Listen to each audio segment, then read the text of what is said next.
ఇగ బోనాల పండుగ అంటేనే మినిమమ్ హల్చల్ ఉంటది కదా! ఎప్పటిలెక్కనే మా అమ్మ బోనంలో పెట్టనీకైతే పరమాన్నం వండింది గానీ, ఈటీవీ అభిరుచిలో చానా రోజుల ముందు మా అమ్మ ఒక షో చేసినుండే అన్నట్టు గండ్ల గోధుమల పాయసం చేసింది. ఆ వీడియో ఎవలో పంపిస్తే మళ్ళీ చూసి అబ్బా! యాదికొచ్చేసి దేవునికి నైవేద్యం ఎక్కినికి మళ్ళీ గోధుమల పాయసం చేసిందన్నట్టు. మీకు ఎరికే కదా ఈటీవీ అభిరుచిల కొత్తోళ్ళని మంచిగా ఎంకరేజ్ చేస్తారు. వంటరోళ్ళకైతే ఆ ఛానల్ మంచిగా యూజ్ అయితది. ఆళ్ళ పేజ్‌ని ట్యాగ్ చేసినా మీరు కూడా ఫాలో అవుతే అయ్యుండ్రి. మంచిగా గోధుమలలో మొత్తం అన్ని నీళ్ళు చల్లేసి ఇట్లా దంచుకున్నారనుకోర్రి మీదికెళ్ళి పొట్టంతా లేచిపోతది. ఒకసారి చెరుక్కున్నాంక ఒకసారి కడిగేసుకొని నీళ్ళు, పాలు, ఏయించుకున్న పల్లిలో పిడికెడు అన్ని ఏసేసి కుక్కర్‌లో 7, 8 విజిల్లు పెట్టాలి. అప్పుడే మంచిగా ఉడుకుతాయి. గోధుమలు కదా! మంచిగా పొయ్యికి కూడా బగ్గ బలం పడతదన్నట్టు. చాలా టేస్ట్ ఉంటది.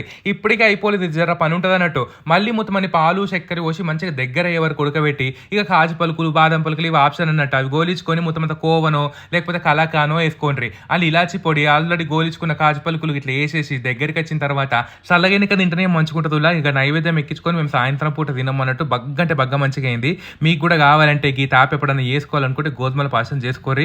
చక్కెరకి బదులు బెల్లం కూడా ఏసుకోవచ్చు.